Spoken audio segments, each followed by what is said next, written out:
Good morning बच्चों। मैं उम्मीद करता हूँ आप सब लोग अच्छे होंगे और अच्छे तरीके से एग्ज़ाम का प्रिपरेशन आप लोग कर रहे होंगे। 10वीं बोर्ड का एग्ज़ाम में अब ज़्यादा टाइम नहीं है, मुश्किल से 3 महीना दिन और टाइम है।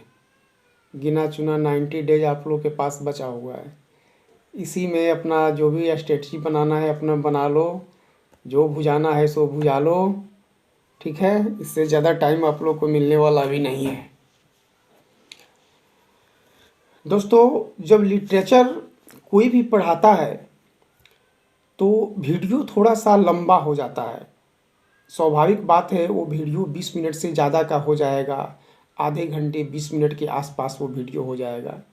लिटरेचर कोई टिक टॉक वीडियो नहीं है कि आपको क्षणिक मतलब 1 मिनट और 1.5 मिनट में आपको सुख दे देगा। ये लिटरेचर है और लिटरेचर पढ़ने और पढ़ाने में, ये वीडियो प्रिपेयर करने में अमूमन थोड़ा सा समय लगता है। और हम सभी बच्चों से एक करबद्ध निवेदन करते हैं कि बच्चों, जब भी आप वीडियो देखो शुरू से लेके अंत तक देखो। आप शुरू से लेके अंत तक जब आप वीडियो को देखोगे तो आपको बहुत सारे तथ्यों में फर्क नजर आएगा। बहुत सारी चीज़ें जो अभी तक जो आप पढ़ चुके हो, फिर मेरे इस चैनल पे आप पढ़ रहे हो। गांव देहात स्टडी सेंटर, ये गांव घर का ये चैनल है। गांव घर में जहाँ किसी प्रकार की कोई सुविधा नहीं है पढ़ने का, जहाँ पे किसी प्रकार की कोई सुविधा से संबंधित चीज़ नहीं है, यहाँ पे है भी है तो शहर हमारे गांव से लगभग 10 किलोमीटर 12 किलोमीटर दूर है। हम उन बच्चों के लिए यह वीडियो प्रिपेयर करते हैं, उन बच्चों के लिए वीडियो बनाते हैं जो गांव घर से बाहर नहीं जा पाते हैं, जो किसी कारणवश, अपनी पारिवारिक कारणवश या अपने किसी कारणवश गांव से बाहर नहीं जाके पढ़ पाते हैं, वो गांव घर में ही रह के पढ़ते हैं। उनके लिए खासकर ये वीडियो बनाते हैं हम। इसलिए आप सभी बच्चों से मेरा निवेदन है कि जब भी आप वीडियो देखो शुरू से अंत तक देखो तो आपको समझ में आएगा और आप फिर इस वीडियो का जो बहुत ज़्यादा इम्पोर्टेंस है उसको आप समझेंगे, ठीक है। आज कक्षा 10 का अभी इंग्लिश लिटरेचर हम पढ़ा रहे हैं। ये कक्षा 10 के पोइट्री सेक्शन से 4 नंबर लेसन आज हम लोग पढ़ेंगे। पोइट्री सेक्शन का 4 नंबर लेसन पढ़ेंगे जिसका नाम है थिनर देन ए क्रेसेंट, जिसके राइटर हैं विद्यापति। इस चैप्टर को शुरू करने से पहले फिर से हम आपसे करबद्ध निवेदन करते हैं कि कृपया यह पूरे वीडियो को शुरू से अंत तक आप देखिएगा, क्योंकि यह पोएम जो है विद्यापति द्वारा लिखा हुआ यह पोएम जो है, यह भगवान श्री कृष्ण और राधा का अतुलनीय प्रेम के बारे में बताया गया है। भगवान श्री कृष्ण और राधा के प्रेम के बारे में बताया गया है। इसलिए शुरू से लेके अंत तक इस वीडियो को आप लोग देखेंगे, ज़्यादा समझ में आएगा, ज़्यादा बेहतर से विषय वस्तु आपको समझेंगे और आप परखेंगे, ठीक है। चलिए अब हम लोग शुरू करते हैं इस पोएम को। हम पहले भी बोले हैं कि पोएम के शुरुआत में पोएट का इंट्रो होता है, फिर पोएम होता है। तो ये पोएम तो बहुत छोटा है, मात्र इसमें 3 स्टेंजा दिया हुआ है, लेकिन पोएट का इंट्रो जो है वो बड़ा है। तो हमको ये पूरा समुद्र नहीं हिड़ना है, हमको इस पोएट के इंट्रो में विद्यापति के इंट्रोडक्शन जो है, इस इंट्रोडक्शन का जो मुख्य जो लाभप्रद जो चीज़ें हैं उन्हीं को हम मुख्य रूप से प्रकाश डालेंगे और उन्हीं चीज़ों को हम नोट डाउन करेंगे। आप जैसे मैं बता रहा हूँ जो जो मुख्य चीज़ों को, आप लोग भी उसी मुख्य चीज़ को आप नोट डाउन कर लीजिए। बस इतना ही काफ़ी है, इससे ज़्यादा नहीं, ठीक है।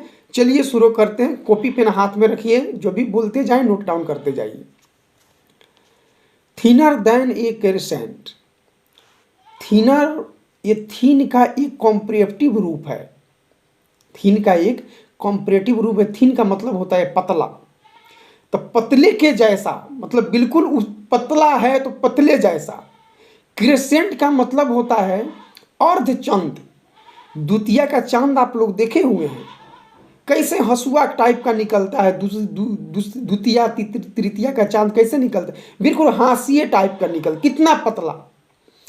तो बिल्कुल हाशिए के तरह द्वितीया के चांद जैसे हाशिया होता है बिल्कुल पतला, उसी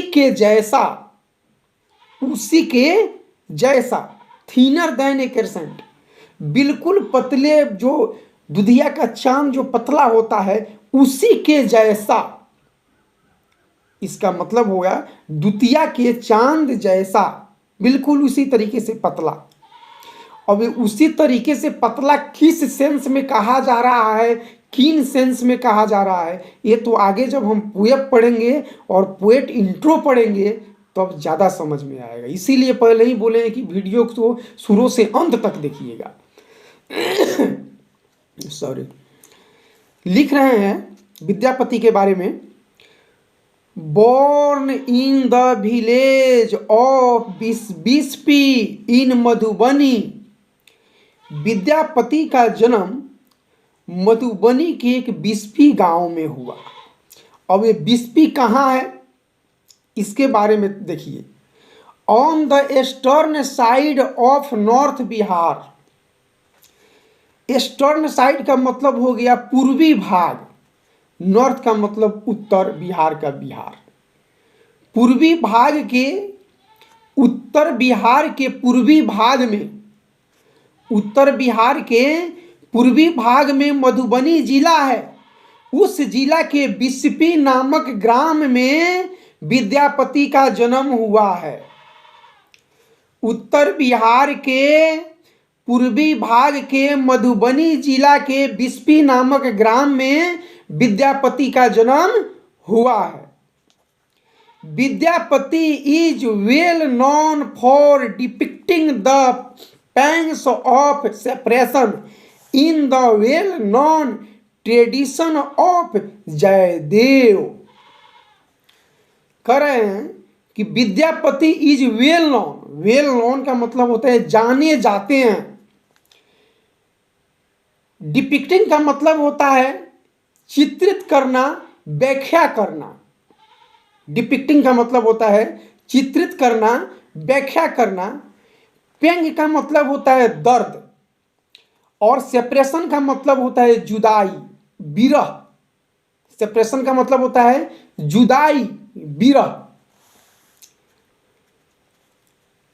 Vidyapati is well known for depicting the pang of separation. Vidyapati जाने जाते हैं पेंग ऑफ सेपरेशन, जुदाई के दर्द को व्याख्या करने के रूप में इनको जाना जाता है। मतलब कोई आदमी किसी से बिछड़ता है, अगर उससे दूर हो जाता है तो विरह के दर्द को यह चित्रित करते हैं, यह व्याख्या करते हैं। विद्यापति विरह के दर्द को बताते हैं कि क्या दर्द होता है विरह में, जुदाई का दर्द कैसा होता है, उसके बारे में विद्यापति बताते हैं। The well known tradition of Jayadev, Jayadev भी इसी जुदाई के दर्द बताने वाले कवियों में से हैं। जयदेव भी जुदाई के दर्द, विरह के दर्द को ही यही भी बताते हैं। मतलब है कि जयदेव और विद्यापति ये मुख्यतः यह भगवान श्री कृष्ण और राधा के प्रेम से संबंधित बातों को ही ये बताते हैं। जयदेव और विद्यापति भगवान श्री कृष्ण और राधा के अटूट प्रेम को ही यह बताते हैं, दर्शाते हैं। लेकिन इनके लिखावट रचना शैलियों में कुछ अंतर है। विद्यापति मुख्यतः राधा के बारे में विशेष फोकस करते हैं, राधा के बारे में विशेष बातों को तत्परता पूर्वक रखते हैं, जबकि जयदेव भगवान श्री कृष्ण का ज़्यादा गुणगान गाते हैं। जयदेव भगवान श्री कृष्ण का ज़्यादा गुणगान गाते हैं, ज़्यादा बखान करते हैं, जबकि विद्यापति राधा के अतुलनीय प्रेम को, राधा के जो इतनी महान जो प्रेम है भगवान श्री कृष्ण के प्रति, राधा के जो है इसके बारे में विद्यापति बताते हैं, और जयदेव भगवान श्री कृष्ण के बताते हैं। यही थोड़ी सी अंतर होती है इन दोनों के कविताओं में। ठीक है, अब आप लोग सीधे नीचे आ जाएंगे सबसे नीचे नीचे से चौथा नंबर सेंटेंस से आप लोग लेंगे। ये कह रहा है कि the present poem is in the form of a report. ये प्रस्तुत कविता जो है, the present poem is in the form of a report. Report का मतलब यहाँ पे हो गया शिकायत करना। रिपोर्ट का मतलब हो गया शिकायत करना। यह प्रेजेंट कविता जो है, प्रस्तुत कविता जो है, थिनर देन ए क्रेसेंट, यह एक शिकायत है। यह एक शिकायत है, एक शिकायत वाला रिपोर्ट है। किसी को कोई रिपोर्ट कर रहा है, कोई आदमी किसी जाके किसी का शिकायत कर रहा है, ठीक है। Report from a friend of Radha to lord Krishna. Radha की एक फ्रेंड है, राधा की एक मित्र सहेली है जो रिपोर्ट करती है, जो जाके शिकायत करती है किससे? टू लॉर्ड कृष्णा, भगवान श्री कृष्ण से जाके शिकायत करती है। राधा की एक सहेली है जो भगवान श्री कृष्ण से जाके शिकायत करती है, रिपोर्ट करती है। The present poem in the form of a report from a friend of Radha to lord Krishna. Radha की एक सहेली है जो भगवान श्री कृष्ण से जाके शिकायत करती है, भगवान श्री कृष्ण को जाके रिपोर्ट करती है। The lord has had no occasion to meet Radha for some times. कुछ दिनों से यह मौका नहीं मिला, कुछ दिनों से भगवान श्री कृष्ण को राधा से मिलने का मौका नहीं मिला। ओकेजन का मतलब होता है मौका, सम टाइम मतलब कुछ दिनों से, कुछ समय से, कुछ दिनों से भगवान श्री कृष्ण को राधा से मिलने का मौका नहीं मिला, भगवान श्री कृष्ण को राधा से मिलने का समय नहीं मिला। The young girl talk this to heart, जिससे यह युवती, यह राधा युवती जो है, जिससे यह युवती इसके हृदय को ठेस पहुंचा है। टॉक दिस टू हर्ट, इसके हृदय को ठेस पहुंचा है। भगवान श्री कृष्ण राधा से कुछ दिनों से मिले नहीं हैं, जिसके चलते राधा को हृदय को ठेस पहुंचा है। Consequently, her health began to fail. कुछ दिनों से राधा से भगवान मिले, श्री कृष्ण मिले नहीं हैं, राधा को इससे उसके हृदय को ठेस पहुंचा है, जिसके फल स्वरूप, कॉन्सिक्वेंटली का मतलब होता है परिणाम स्वरूप, फल स्वरूप, जिसके फल स्वरूप हर हेल्थ बिगैन टू फेल, जिसके परिणाम स्वरूप राधा का सेहत जो है वह गिरने लगा है। बिगैन टू फेल, जिससे राधा का सेहत जो है गिरने लगा है, वह बीमार होने लगी है, वो दुबली होने लगी है। भगवान श्री कृष्ण कुछ दिनों से राधा से नहीं मिले हैं, नहीं मिलने के कारण जो है वो उसको बहुत ठेस पहुंचा है राधा को, और वो राधा को जब ठेस पहुंचा है, जिसके परिणाम स्वरूप राधा दिन प्रतिदिन गलती जा रही है, दुबली होती जा रही है, पतली होती जा रही है। Greatly concern over this condition of Radha, the anonymous friend ran to Lord Krishna to report this. Greatly concern का मतलब होता है बहुत चिंतित। कंसर्न का मतलब होता है चिंतित, चिंता करना। कंडीशन ऑफ राधा के कंडीशन को, राधा को स्थिति को देख के उसकी एक फ्रेंड जो है वो बहुत ही चिंतित है। राधा के स्थिति को देख के उसकी एक फ्रेंड, उसकी एक सहेली जो है वो बहुत ही ज़्यादा चिंतित है कि पता नहीं क्या हो गया है सहेली को, ये कैसे बावरी सी हो गई है, कैसे दिन प्रतिदिन गलती जा रही है, कैसे दिन प्रतिदिन दुबली होती जा रही है। ये राधा की स्थिति को देख के उसकी सहेली बहुत चिंतित है। एनोनिम्स फ्रेंड्स, यह एक गुमनाम सहेली जिसके नाम के बारे में चर्चा नहीं हो रहा है। एनोनिम्स का मतलब होता है गुमनाम।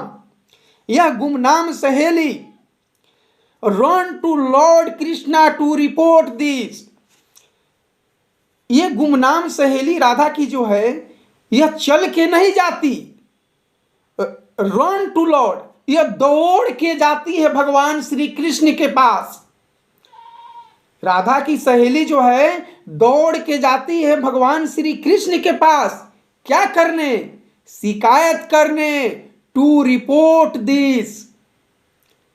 दौड़ करके भगवान श्री कृष्ण के पास राधा की सहेली जाती है और जाके शिकायत करती है। क्या शिकायत करती है भगवान श्री कृष्ण से राधा की सहेली? अब आगे हम लोग इस चीज को अब पोएम में हम लोग समझेंगे, ठीक है। इसीलिए शुरू में बोले थे कि आप लोग पूरे कविता को शुरू से अंत तक देखिए, ज्यादा समझ में आएगा। बीच बीच में छोड़ के भागिए मत, भागने से नहीं समझ में आएगा। ये टिकटॉक वीडियो नहीं है कि ढिचुंग ढाचुंग होगा। यहाँ लिटरेचर पढ़ाई हो रहा है। लिटरेचर में एक एक वर्ड का मीनिंग बदल जाता है। एक एक वर्ड की मीनिंग से पूरे वाक्य का मतलब बदल जाता है, ठीक है। इसलिए शुरू से अंत तक बने रहिए। जो कठिन शब्द हम बता रहे हैं उसको नोट डाउन कीजिए, उसको याद कीजिए, तब जाके प्रिपरेशन होगा। चलिए, अब जो है राधा की सहेली भगवान श्री कृष्ण से क्या शिकायत करती है, अब इसको सुनते हैं हम लोग। लिख रहे हैं Vidyapati ji, her tears cord a river and C broad on its bank, hurt and confused. Curve का मतलब होता है CARVED।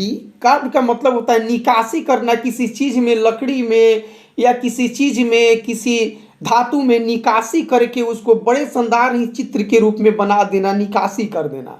लेकिन यहाँ पे ये जो पोएम का सेंस है थोड़ा सा अलग हट के हो जाएगा। मैं बार बार बता चुका हूँ आप लोगों को कि हमेशा कविता के सेंस में एक वर्ड से जो है ना, और एक वर्ड के एक कोमा से जो है ना, पूरे वाक्य का अर्थ बदल जाता है, पूरे माने बदल जाता है। इसलिए कृपया करके आप लोग पूरे कविता को पूरे ध्यान से सुनिए। He tears called a river and she brought on its bank, hurt and confused। जाके शिकायत करती है भगवान श्री कृष्ण से, माधव से जाके बोलती है राधा की सहेली कि हे माधव, हे श्री कृष्ण, राधा जो है आपके शोक में, आपके चिंता में वह इतनी रो रही है, आपके वियोग में वह इतना रो रही है, इतनी रो रही है, इतनी बावरी हो गई, इतनी रो रही है कि इसको रोने के कारण उसके आंख से आंसू इतने निकल रहे हैं, वो इतनी रो रही है कि उसके रोने के कारण उसके आंख से जो आंसू निकल रहा है वह आंसू एक नदी का रूप ले लिया है। हे माधव, राधा आपके वियोग में इतनी रो रही है कि उसके आंख से इतने आंसू निकल रहे हैं कि उसके आंख से निकले हुए आंसू जो हैं वो नदी का रूप ले लिया है। And C broad on its bank, और राधा उसी आंख से निकले आंसू से बने हुए नदी के किनारे, इट बैंक मतलब किनारा, नदी का किनारा, उसी नदी के किनारे बैठ के यह चिंता में डूबी हुई है, यह चिंता कर रही है, आपके वियोग में डूबी हुई है कि आप प्रभु उससे मिलते क्यों नहीं हैं, इतने दिनों से आप उससे मिले नहीं। इसके शोक में, इसके वियोग में वह डूबी हुई है। जो प्रभु हमेशा मिल जाते थे, आज कुछ दिनों से मेरे प्रभु, मेरे श्री कृष्ण हमसे मिलने क्यों नहीं आ रहे हैं, श्री कृष्ण हमसे क्यों नहीं मिल रहे हैं। इसके वियोग में राधा बैठ के रो रही है और रोते रोते उसके आंखों से इतने आंसुओं के धार निकल रहे हैं कि वो आंसू के धार एक नदी का रूप ले लिया है, और उसी नदी के किनारे बैठ के वो आपके शोक में डूबी हुई है।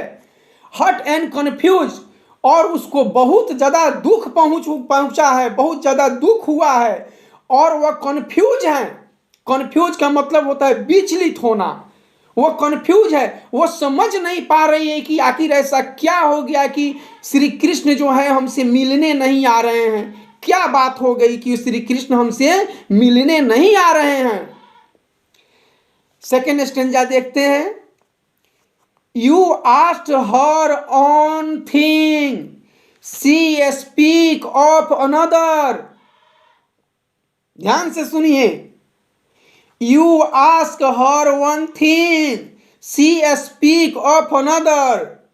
हे श्री कृष्ण, हे वासुदेव, वह इतनी बावरी हो गई है, वह इतनी पागल हो गई है आपके प्यार में, वह इतनी बावरी हो गई है आपकी चाहत में, आपसे इतनी ज्यादा उसकी स्नेह लग गया, इतना ज्यादा आपसे वह प्रेम करती है कि आपके प्रेम के कारण वो बावरी हो गई है, वो पागल हो गई है। कोई पागल आदमी कैसे करता है कि आप उससे पूछोगे कुछ और जवाब देगा कुछ और। आप उससे बोलोगे आम के बारे में, वो बोलेगा इमली के बारे में।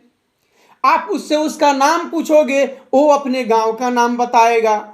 आप उससे उसका घर पूछोगे, वो अपना नाम बताएगा। मतलब आप पूछते हो कुछ और बोलता है कुछ और। इस प्रकार से वो बावली हो गई है। वही कह रहे हैं विद्यापति जी कि you ask her one thing, उससे पूछा जाता है कुछ और, सी स्पीक ऑफ अनदर, और वह बोलती है कुछ और। हर फ्रेंड बिलीव, पर उसके दोस्तों को यह भरोसा है, उसकी जो सहेलियां है राधा की, उसको यह भरोसा है। जब सहेलियां राधा से बात कर रही हो, इतनी राधा पागल हो गई है कि जब सहेलियां राधा से बात करती है तो पूछती है कुछ और, राधा बोलती है कुछ और। इतनी भगवान श्री कृष्ण के प्रेम में वो बावरी हो गई है, इतनी पागल हो गई है। लेकिन हर फ्रेंड्स बिलीव का मतलब होता है भरोसा करना। उसके सहेलियों के यह भरोसा है, राधा के सहेलियों को यह भरोसा है, that joy may come again at a time they banish hope and case to case, that joy may come again। उसके सहेलियों को यह भरोसा है कि राधा के जीवन में भी खुशियां आएगी। जॉय का मतलब होता है खुशियां। राधा के जीवन में भी खुशियां आएगी। भगवान श्री कृष्ण वापस आएंगे, वासुदेव वापस आएंगे और राधा से जितने भी सारे दिक्कत हैं वो सारे दिक्कतों को दूर कर देंगे भगवान श्री कृष्ण। जितने भी सारा गिला शिकवा है वो सब दूर हो जाएगा और फिर से राधा ठीक हो जाएगी। अभी जो बावरी है, जो भी पगलापन जो है वो सब ठीक हो जाएगा, वो सब बढ़िया हो जाएगा। ऐसा राधा के सहेलियों को विश्वास है, भरोसा है। एट टाइम दे बनिश होप, कभी कभी उस सहेलियों को भी, एट टाइम कभी कभी, दे बनिश होप, उस सहेलियों को भी यह भरोसा टूट जाता है। बनिश हो, विश्वास टूट जाता है, निर्वासित हो जाता है उसका विश्वास। एंड केस टू केस, उसके भरोसा टूट जाता है उसके सहेलियों को कि पता ना आएंगे कि नहीं आएंगे।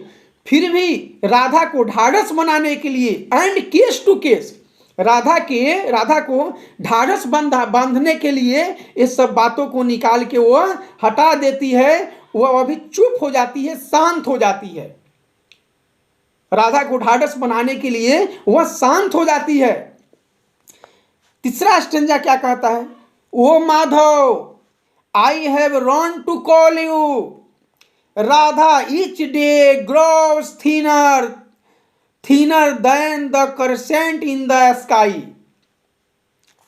लिखते हैं विद्यापति, और सहेली जाती है दौड़ के भगवान श्री कृष्ण के पास और देखिए क्या कहती है। ओ माधव, ओ श्री कृष्ण, ओ देवकी नंदन, हे Vasudev, I have run to call you, मैं दौड़ते दौड़ते आई हूं आपको बुलाने के लिए। कॉल्ड यू मतलब बुलाने के लिए, मैं दौड़े दौड़े आई हूं आपको बुलाने के लिए। ओ Madhav, I have run to call you, हे भगवान श्री कृष्ण, मैं दौड़े दौड़े आई हूं आपको बुलाने के लिए। Radha each day grows thinner, Radha दिन प्रतिदिन आपकी याद में, राधा दिन प्रतिदिन आपकी याद में जो है दुबली होती जा रही है, बीमार होती जा रही है, उसका सेहत गिरते जा रहा है। वह दुबली होती जा रही है। Thinner than the crescent in the sky, चांद में जो चांद पतला दिखता है बिल्कुल उसके जैसा हो गई है। आकाश में चांद जो पतला दिखता है बिल्कुल उसके जैसा हो गई है आपके वियोग में, आपके चाह में, आपके प्रेम के चाह में राधा जो है आकाश में पतली चांद जो दिखता है वैसा हो गई है। ये माधव आप चलिए हे माधव, हे श्री कृष्ण आप चलिए और चल के उससे देखिए कि उसका क्या हाल हो गया है राधा का, और उससे चल के मिलिए। ठीक है, बस यही था थिनर देन ए क्रेसेंट। तो कैसा लगा यह कविता? मित्रों आप पूरा वीडियो देखिए और देखने के बाद में आपका सुझाव सादर आमंत्रित है। कहीं से किसी प्रकार की कुछ अगर दिक्कत डाउट लग रहा है, आपका सुझाव मेरे सर आंखों पे रहेगा। बच्चों किसी भी चीज़ में कभी अगर कोई त्रुटि हो रही हो या कोई चीज़ समझ में नहीं आ रहा हो, कॉन्सेप्ट क्लियर नहीं हो रहा हो पोएम का चाहे वर्ड मीनिंग का, तो बच्चों आप लोग कमेंट करो। आप लोग का कमेंट, आप लोग का सजेशन जो है सर आंखों पे रहेगा, हम तुरंत उसको देखेंगे और उसमें हम सुधार करने का प्रयास करेंगे। ठीक है, यह 4 नंबर लेसन कंप्लीट हुआ। आप लोग इसको ध्यानपूर्वक पढ़िए, समझिए। आप लोग सब लोग मिल के मेरे साथ एक बार बोलिए जय हिंद।